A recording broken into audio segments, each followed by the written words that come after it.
حیدرآباد سے بھائی محمد توقیر صاحب نے سوال پوچھا ہے۔ لکھتے ہیں مفتی صاحب، ہم نے بچپن ہی سے ہیر رانجھا اور دیگر سچے عاشقوں کے بارے میں سنا ہے کہ یہ سچے عاشق تھے اور ان کا عشق پاک و صاف تھا۔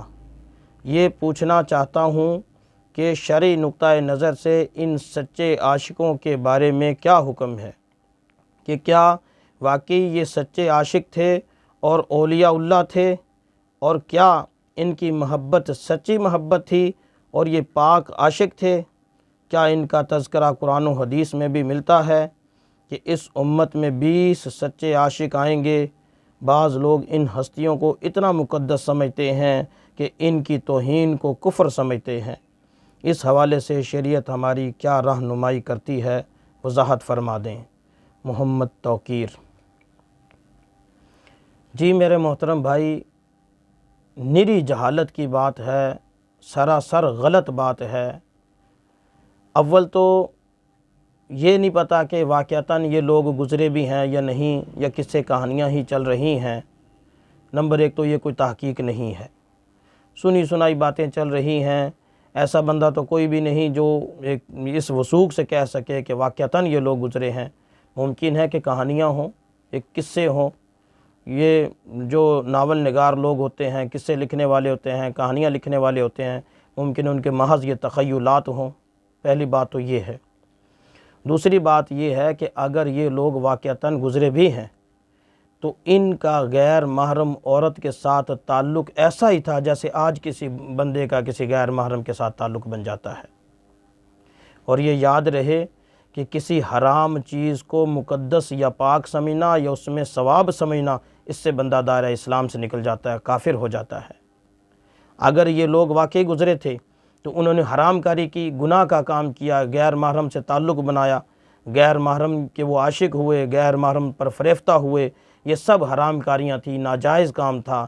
اگر ان لوگوں نے ارتکاب کیا ہے تو گناہ کا ارتکاب کیا، حرام کاری کا ارتکاب کیا۔ اور افسوس کیا ہے کہ ایسی حرام کاری کا ارتکاب کرنے والوں کو لوگ مقدس سمجھ رہے ہیں۔ جیسے آپ نے لکھا کہ لوگ ان کی توہین کو کفر سمجھتے ہیں۔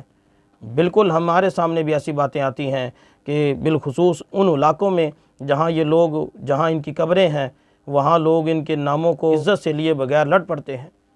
اگر کوئی ان کا نام بغیر عزت و اکرام کے لے لے تو لڑ پڑتے ہیں۔ یہ نری جہالت کی بات ہے، دین سے دوری کی بات ہے، اور عقل سے بھی دوری کی بات ہے۔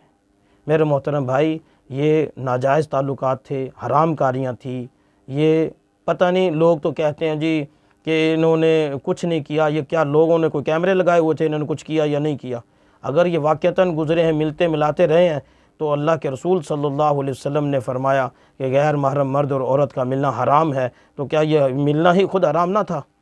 اس لیے میرے محترم بھائیوں، ان کو تقدیس کے ساتھ جوڑنا، ثواب کے ساتھ جوڑنا، ان رشتوں کو مقدس سمجھنا، یہ کفر ہے۔ یہ قطعاً جائز نہیں ہے۔ اس پر قطعاً ایسا نہ کہا جائے کہ یہ کوئی نیک لوگ تھے، یا ہاں یہ کہہ سکتے ہیں کہ خاتمہ بالخیر ہو گیا ہوگا، انہوں نے توبہ استغفار کر لی ہوگی۔ اور اللہ کے رسول صلی اللہ علیہ وسلم نے ارشاد فرمایا، التائب من الذنب کمن لا ذنب لہ۔ ہو سکتا ہے کہ انہوں نے توبہ کر لی ہو اور ان کا گناہ معاف ہو گیا ہو، یہ تو امید کی جا سکتی ہے، یہ ذہن میں رکھی جا سکتی ہے بات۔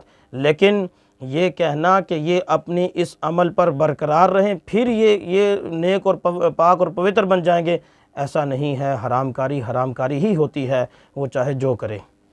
دوسرا آپ نے یہ پوچھا کہ قرآن حدیث میں ان کا کہیں ذکر ہے، ایسی کوئی بات نہیں ہے۔ یہ جاہلانہ بات ہے کہ قرآن حدیث میں ان کا ذکر آیا، یا قرآن میں یا حدیث میں یوں آیا کہ 20 سچے عاشق آئیں گے، یہ جھوٹی بات ہے۔ ایسی کوئی بات قرآن حدیث میں نہیں، ایسی بےہودہ باتیں قرآن حدیث میں نہیں ہوتی۔ نہ یہ سچے عاشق تھے، محض اتنی بات ہے کہ پہلے زمانے میں حیا غالب تھا، وہ اگر کسی غیر محرم کا کوئی تعلق بن جاتا تھا تو وہ مشہور ہو جاتا تھا، پتہ چلتا تھا کہ فلاں کا فلاں کے ساتھ تعلق بن گیا، آج چونکہ حیا کی قلت آ گئی اور عریانی کی فراوانی ہو گئی، اس لیے کئیوں کا تعلق بن جاتا ہے، وہ ذکر نہیں ہوتا۔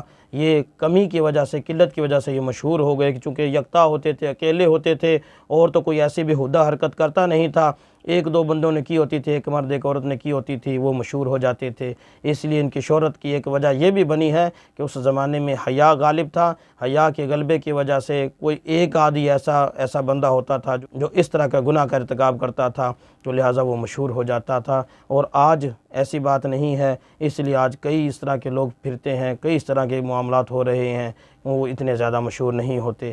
بہرحال خلاصہ کے طور پر میں اتنا کہہ رہا ہوں کہ ان کو پاک اور پوتر سمجھنا، ان کو نیک اور مقدس سمجھنا، یہ جہالت کی بات ہے، یہ ناجائز بات ہے، اور ان کے تعلق کو مقدس سمجھنا، ان کے تعلق کو دین کا حصہ سمجھنا، یا ان کے یا محرم اور غیر محرم کے تعلق کو جائز سمجھنا، یہ کفر ہے۔ اس سے بندہ دائرہ اسلام سے خارج ہو جائے گا، اور ان لوگوں کا قرآن حدیث سے کوئی تعلق نہیں، نہ قرآن حدیث میں ان کا کوئی تذکرہ ہے، یہ من گھڑت باتیں ہیں، منہ کی باتیں ہیں، سب افواہیں ہیں، لہٰذا ایسی باتوں سے گریز کیا جائے۔